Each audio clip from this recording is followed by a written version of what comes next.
people. I was looking for you. Oh, I was standing in the crowd like me. He submerged in it like a baptism. He hit this water, then he coming back a real nigga. How you wanna bitch, but don't wanna work? How you wanna pitch? Hey, I should've listened to my first mind and told your ass no the first time. Tried to spit it.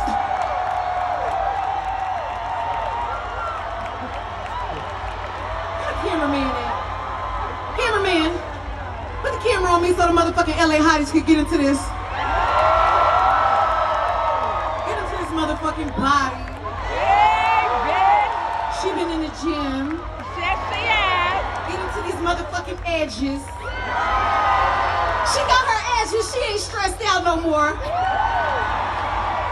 She got good skin. She been drinking her water.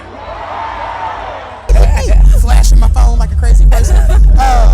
But yeah, Erotic City has been banging. We have been filled with people. The park has been filled with people. And thank goodness, no one decided to go rogue agent. And we've been having a really good one. We've had a very heavy security and police ranger presence, and I think everybody done figured out this fuck around and find out group of people. So that's for sure. Everybody's behaving themselves this time around. That's true. Can you tell everyone a little more about the erotica area? Because I feel like not a lot of people know about it. Yeah. Okay, Erotic City is brought to you by Mistress Cyan of Sanctuary, Studios LAX. She's been putting it on for many, many years now. And basically it's the 18 and over, 21 and over spot to be. This is the court where we're going to have all the booze and the fun and the frivolity and the very, very scantily clad men, women, and other folks. Yeah, just like scantily clad. Not full nudity. You have to have your nips covered. Like, I forgot my bra, so I'm wearing Clicks for Sale pasties. Thank you, Clicks for Sale. And you have to make sure that the sides are covered or that you have something covering the front of your genitals. If you're guys, they'll let you get away with like the Marco jock straps and stuff, but you have to make sure that your groin is covered. For the ladies, you have to have something coming up the back and something covering the front. Oh, okay. But other than that, it's a lot of people in there wearing pasties. Yeah, I know. I seen some without pasties. Yeah. Fishnet tops, no pasties. And I was like, oh, okay. Do what you do. Yeah. That person was not supposed to be in here like that. I'm surprised they did not get stopped by security. The security's been pretty tight on that because, like, this is a family space. So, like, that's why we have Erotic City. So those who want to be erotic and want to be grown-ups, and those of us who decided not to fill the world with children, can have somewhere to go and be grown-ups with other grown-ups. Like, we got the nice little sign right there that says 18 plus. Yeah. Love it. Come inside and you're not allowed to bring your little ones or your medium-sized ones or your large ones. I have no idea, but you're not allowed to bring your children. You know what I wanted to talk about? We asked you this question yesterday, but we had a little technical difficulties. But I want to talk about the Victorian home and how you started as a submissive and how you came up and what was the moment that was really important to me, the moment that you decided that you were a dom. It's not so much I decided I was a dom, I just realized that I wasn't submissive. Like, I'm catering, don't get me wrong. As a black woman raised in the South, you learn to cater to people, whether you like them or not. But I realized in that house, one, I did not like being on the bottom. I didn't like being a bottom. I didn't like being a submissive. I did not like... My grandmother and my granny would have told you I was strong-willed. My grandmother would have told you I was mannish.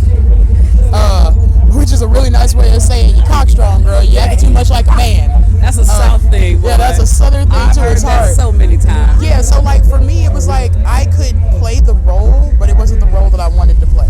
I didn't realize that I was dominant in any way, shape, or form until somebody was like, well, if you want to do what I'm doing, I was like, I want to do what you're doing. You're like, well, if you want to do what I'm doing, then you're going to learn it the right way, the same way I did, the same way everybody else in the house did. And I was like, okay, so I became a MIT, MIT Mistress in Training. Mistress in Training. I love it. And how long was that process? A little over a year and a half. Oh, okay. Did you have to do research or did you have to just sit in on sessions? Well, he was a lifestyle dominant. I was actually trained and Pokemon leveled up by a very gay gentleman who is no longer with us by the name of John Lloyd. Very good people. May he rest in peace. And he was very much of the accord of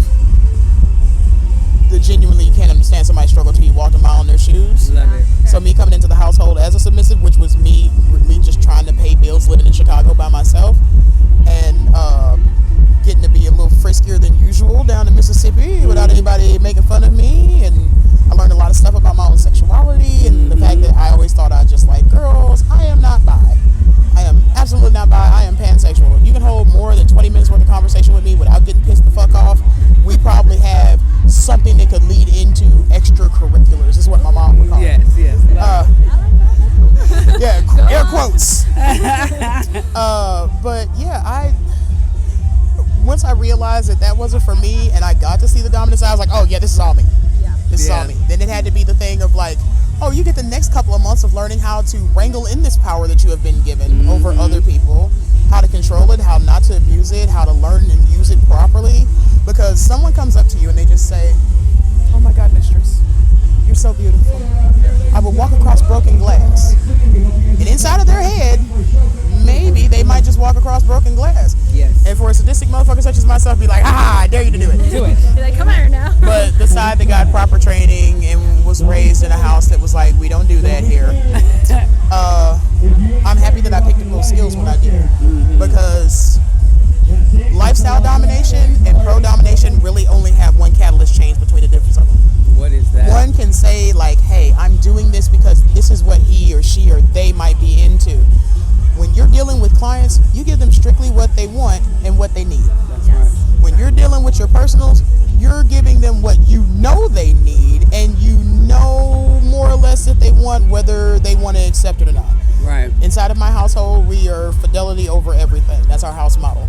So, like, if you can't be honest with yourself, you're not going to be honest with anybody else. If you can't be honest with other people, then it's not going to work out anyway. And I read also that you are polyamorous, right? Yes. So can you explain to me, like, how is it now? Do you live in the household with other husband, and like what is that? I live in a house, an actual house made out of bricks and mortar and concrete and lots of wood. That is just myself, my husband, and two of the lumpiest dogs you've ever seen, and one cat. Okay. My house is my household. That Right. means everyone that either I am protecting, I hold reign over. And like this purple bound cutie behind the camera, I like my house to be pleasant. I like it to have pleasant people in it. There are a lot of misconceptions that every dominatrix has to be this cruel, mentally disabling bitch, or she has to be a cunt, or she has to be covered in tattoos. She can only be like 5'6", and she has to be very, very small. She has to have like the Betty Page look to her. And I rage quit against all that shit. I love it. Like, say it again. I Because know, people say it to me all the time. They're like, you're too nice. I'm like, You know what? I've giggled through more domination sessions professionally than I have ever been angry in a lifestyle session. Yes. Like my last client came all the way from Switzerland so that we could wrestle, because he likes to be he likes to be bear hugged and dropped to the ground. And the fact that I can do it while wearing 6 to 8 inch platform heels, he absolutely adores. Now it's not that fun trying to make sure you don't put holes into the mats, but it's totally worth the time. But that's someone who's willing to come halfway across the world for me. That's amazing. There's He's no like, I want to anger be in part that. of your house. Yeah. There's no anger Yeah. in me saying, I'll take you on. Yeah. Like my mom used to say when I first told my mother and came out to her as pansexual because she thought I was bi too. And I told her what I was doing. She was like, you just be out here saving all the cats, don't you? That's what it is, though. I love that. I love that. See, Just think, That is it. I a little love bit. that. Well, I wasn't intent on absolutely wrangling me a cat PR person, but I did. And a lovely cat it is. Yes, and I found that more likely than not, the people that I pick up along the way, whether good or bad, because everything is a crapshoot. What they say on Game of Thrones, now I've read those books, so this is me having that badass nerd moment. You get a Targaryen, it's a toss of the coin. You never know what you're gonna get. It could be the greatest of greats, or it could be the most evil of evils. You don't know until you go ahead and make the toss. So I don't shun anyone, but it does not mean that I'm going to shelter either. Okay. I will deal with you in the amount that you need to be dealt with that I'm willing to deal with. I like that. Everything after that is strictly a you process. Whether you put time, effort, money, more effort into it, you're going to get what you put into it. And if you don't put shit into it, you ain't getting shit out of me. That's right. And would you say you primarily kind of learned that through this community? Yes. Yeah. When I was in the household with John, what I learned was there are things you do and you don't do in this. Let me show you the things that you do, and let me absolutely show you the things that you're not supposed to, so you don't get caught up. And like I said before, ladies, you don't get to be this tall, this wide, this loud, this black, without somebody having a problem with it. So I have had more doors closed, slammed, kicked in my face than a little bit. But for the people who did dig me, they dig me hard. And I'm okay with that. I That love whole that. okay being okay. Yeah. You found your community and you found your family. I my family and cats and chosen people and people that I love.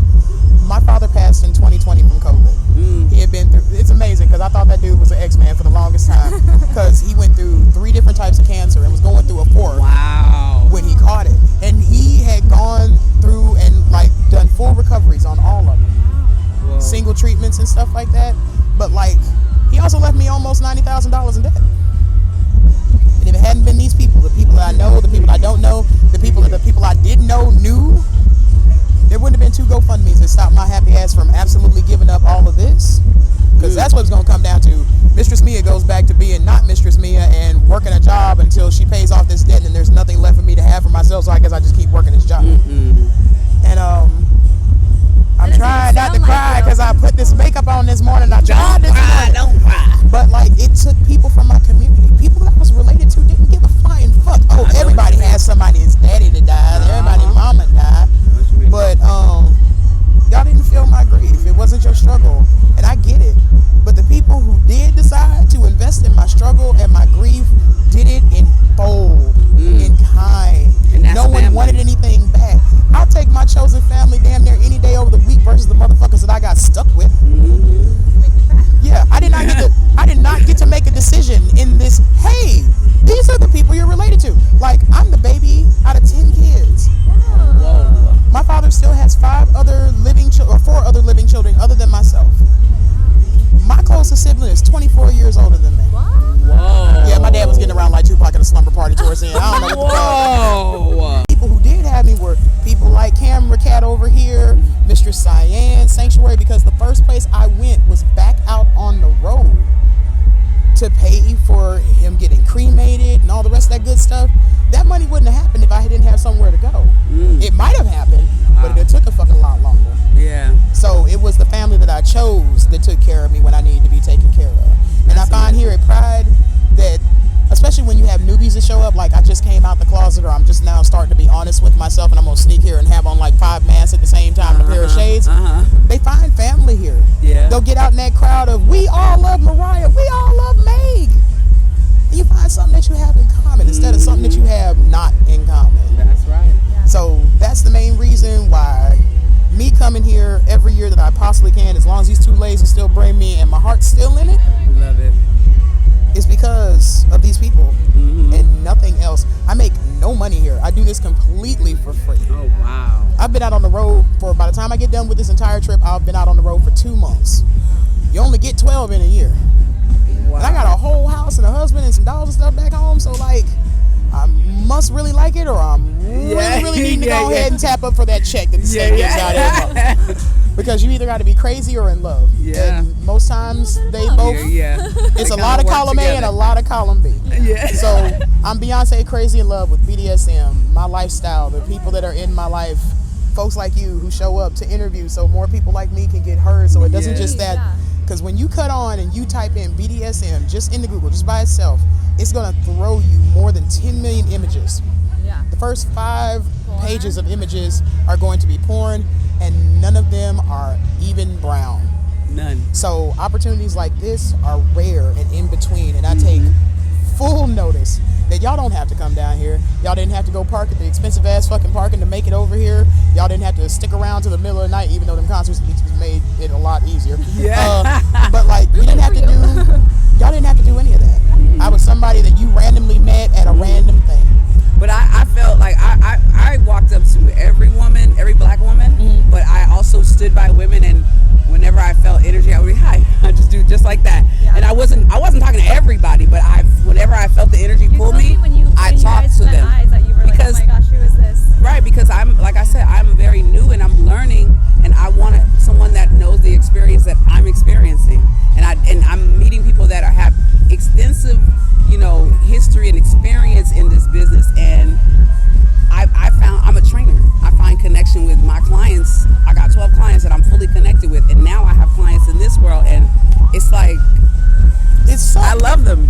I love them. The same as like my client, like family, and it's like, wow. And my friends and family don't really understand it. They all have their preconceptions of what it is, but they also say that I'm the happiest. They can see me being the happiest I've ever been. If there's one fetish that I didn't even know was a fetish until right now, enjoy making other people better. Yeah, for sure. That's probably my fetish.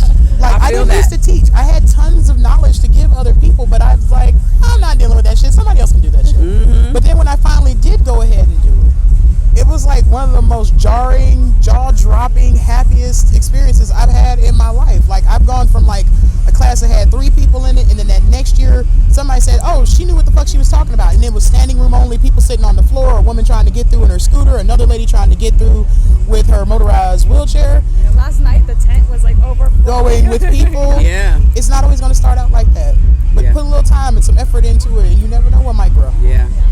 And I'm trying to grow a garden that goes from here all the way back to Oklahoma and around the world if I can help it. I believe you can do that. You have the magnetism and the energy for it, and I'm really excited that we had you on the show, and I'm thankful as well. And I'm excited that we can have you more in the future because I want to learn how to wrestle. So I'm gonna be calling you like, what do I need to do to get them lessons? Because I've been told, like, at the studio that we work at Venus and Bells, they were telling us, that might be something that would be really good for you because I'm a trainer and I like fitness and activity and athletics. So I think I may need to call you so I can get some training. Please and thank you. Yeah, for sure. And I'll come for the ties because I'm not gonna. No one wants. Yeah, you do shibari too? No, actually, the cat slave put herself into it. Oh, yeah. Well, there is a young lady here from SoCal by the name of Miss Cassie. She has been a leather title holder. She is amazing at rope. She teaches master classes at Sanctuary. She comes out to DomCon. She teaches across the country. And, like, sometimes the proof is in the pudding or the rope. It's art. Yeah, I definitely want to take some classes. I know they had 910 WeHo here, and they have some classes. But we already talked to Mistress Cyan about coming in and trying to get some sessions because I want to learn as much as I can. So especially when the outcome is like as beautiful and like you're changing the world. Yeah, to be honest. Hey, if it's a big change or a little change, That's like right. I wish I had my purse with me. I did DomCon this year for our 20th anniversary, and we have a slave there who is very much into maid play, full service sub. No, I don't want no sex from you. I don't need you to be super sexy. I just want to serve you. Absolutely love those. When I first came to my very first DomCon, we were at the bitch don't nobody know you table, all the way in the front, by the corner. It's me and a bunch of women. We've never seen each other before, and no one would serve us. No one would bring us water, cups, tea, none of that shit. And Rosie is her name, came and was like, oh, do you ladies need tea? Let me go get you some cups. Let me get you some water. And here we are almost 10 years later, and she came to my Pro Dom social, and she gave me a card that said, I'm grateful on the front of it. And then I cried for the next 10 minutes. It was late for my own damn social because I was trying to dry my face, and then I had to reapply my makeup that I just got been doing this too. And one eyelash that was like stuck to the bed. If nobody ever tells me that they like me or dug what the fuck I was into, that one fucking card totally makes it worth it. Mm-hmm. It ain't changed the whole fucking world. If I could change one person in it, I'm good. That's it. It's all about, like, not so much the averages, but like pick your battles and the small wins. Mm-hmm. If I can get small wins, I will tally them motherfuckers up at the end of my life and be like, that is the amalgamation of what I did. Mm-hmm. Was it amazingly great? Did I make millions of dollars? Did I turn into Adita Von Teese? No, I didn't. Because there's some things about myself I'm never going to change. Like, I could lose more weight. I could also lose clients who were into me being floofy. Right. So, like, it isn't so much like what makes everybody else great. It's about what makes you great. And then you push that shit to the fucking limit. And you are people like Dita Von Teese, you know what I mean? Like, I look at you as more of like aspirational. No offense, Dita, I love you too. But like, you know what I mean? Like you are that to people. So I appreciate it. Yeah, for sure. Don't forget that. I don't care about a name. Well, we are going to sign off. We are going to be bringing her back so that we can get some more. I really want to hear about your story, more about your past, because I feel so connected to each and every woman that I've been meeting in this lifestyle. And I know, like, there's always a reason when you meet somebody and you have that connection. I know that for sure. And so we really want to get an extensive lesson on what your life was like just coming up in this background music. Yes, with less And background DJ. music. Yes, so And we random definitely music. And cars going by, and the sounds of an entire weekend of fun that we have just started the second day of. I will totally be looking forward to that. Yes. And once again, this is the Elevate and Dommenate podcast. I am Goddess Aroya, and this is Mistress Odessa. And this is the beautiful. Go ahead and say it. Mistress Mia Darque. Beautiful. Thank you so much. Welcome back to the Elevate and Dommenate podcast. I am Goddess Aroya, and this is Mistress Odessa. And we have the extravagant, wonderful Mistress. Mistress, you can say your name because I want everyone to hear you say it. I'm Mistress Cyan. Yes, and she is a monumental person in the BDSM and leather community. We are so excited to have this interview. We had some technical difficulties yesterday, but we are back to get this information because we want to share with the community, especially when you have someone that has basically brought it to LA and DomCon. I mean, this is an amazing event here, and the fact that you have Erotic City and you have an event that the 18 and up can come in and be themselves at. What was your first thought when you decided to do this? Well, honestly, with Erotic City, I came on board with LA Pride back in 2006 to help with it, and there was kind of some debate whether they wanted to keep such an edgy kink fetish BDSM section in there. But my feeling has always been, if you can't complain if you don't take a seat at the table. That's right. I got on the board and have been working really hard over the years to keep this not only existent in here, but also growing and getting larger and expanding it more. So when did you make your mark on the BDSM world in Los Angeles? Did you start here or did you start somewhere else? No, I started here in Los Angeles back in 1996 or so. Okay. I had a small dungeon in Glendale that was a 3-level townhouse that we had just as a dungeon, and the owners decided to sell it, and the new owners didn't want us to rent there. So that's when I went in and with 2 other dominants, and we formed a small dungeon in Reseda in a commercial building, Iron which Gate, became Iron Gate later. Yeah. And that in 2010, we had the opportunity to move down by LAX into a 7,000 square foot dungeon. Wow. So we moved out of Reseda, and that became Iron Gate. And we were there from 2010 until this past August. And when we moved out of there and started looking for a place, we couldn't find anybody wanting to rent to a dominatrix. Right. I can imagine. So we were able to scrape the funds together and buy a building. So Sanctuary's new home actually is a building that belongs to us now. Wow. That's an amazing feat, especially here in LA. I know the realty is expensive, but I know that this community is a supportive community. So did you have any other support from other local doms, or was this a venture that you just created and funded on your own? No, I couldn't fund it on my own. What I did, they took, basically everything that I had, and I had 2 other people who are in the community that were interested in helping out. So we put together the down payment. I had someone step up to do to help us with the financing and stuff like that to get all our loans. So. That's awesome. So we also noticed that you had an amazing amount of honors. Oh, yeah. So I would love to know, out of all the honors that you've received, what is the one that makes you the most excited? I think it would probably be the 2 Mentor of the Year awards, because I've always been a big proponent of education and teaching. When I came into it, there was no internet, there were no events like this really, and you kind of came in through the community and they taught you and they expect you to hand that knowledge down. So I try to give back to the community in any way I can, and one of those ways is promoting education, teaching people how to do things safely, like here in Erotic City. We have little taster booths so people can come in and actually feel what it's like, or get taught how to use the things. So I think the Mentor of the Year, about being able to teach people, take them under my wing, and educate them, has been the most meaningful for me. With social media and stuff, I'm sure it's grown even faster and stronger. Oh yeah. Awesome. But social media too can bring the worst out in people. Yeah, so we've got our people that they see something like this and they go in the attack. That's why it's more important for us to be out here. That's right. And show people that it's different than what people perceive it to be. Yeah, it's insanely different. Yes. So I also wanted to know, as far as like community outreach, what are some of the other things that you're doing in the community? Because I heard that you give a lot. You give a lot to the community, the homeless community in your area. So what are some of the other things that you're doing? I work with a number of other events other than DomCon and Torture Garden. I mean, in LA, probably we did Torture Garden in LA.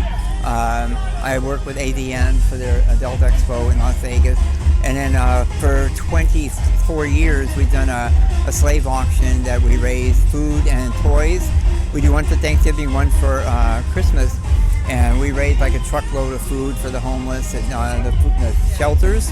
And around Christmas for all toys and things like that. But you know, I was brought up to that with the concept of you receive through giving. That's right. And stuff. And I tell people that you know, there's no amount of money or fame or anything else that can give you the same feeling as knowing. And I tell people that come with the food and the toys that, you know, you are making a difference in this world. Yeah. Somebody is eating because of you're eating here. Some kid is waking up on Christmas morning with a toy they might not have had. Mm-hmm. So we can't change the world, but we can do little things that'll change, make things better in somehow for somebody. Mistress, I always say her name wrong. Mistress Mia? Yeah. Darque. Mistress Darque, yeah. You were just saying, and she was like, I think a fetish I just discovered right now is the fetish of finding joy and, like, you know, helping people. Joy. Yeah. I guess that is a very fetish. Beautiful. Like at the end of it, that is like, especially what you've been doing, and like I think what the community tries to do in general. So it's really cool. It's give people a safe space. And it's really nice. I've been a guest speaker at Stanford University and UCLA and things, and teaching the not only their sexuality classes but their sociology classes, so that intake nurses and social workers, you can teach them what BDSM is all about, and you can teach them what the difference is between abuse and that, and how to tell if somebody comes in, how to tell if it's BDSM or abuse and things. So now that is interesting. That's another twist that I did not even think of, because, and also, you know what I was thinking? Do you ever have you ever been asked to give information like for a film or a movie or a TV show? Yeah, I've done a couple of those. And stuff, but they're mostly, you know, they're looking for just some guidance, so that for you to tell them what's real, what's not real, what they shouldn't do, and so on. Could you tell us a few of the movies that you may have helped with? Oh God, there was one. There was a TV show called Castle. Okay. And there was something on there, and then I was actually in a show called Felicity. Oh yes, I used to watch that show. Yeah, throwing whips at a fetish club. Okay. And Nip Tuck and stuff. Okay. So there's been a few of them. Okay, yes. That's awesome. I love the fact that you are out here and you're giving the correct information and educating the community. I really think it's important for, everyone to be educated on this, because I feel that people are learning how to escape from trauma in this area too.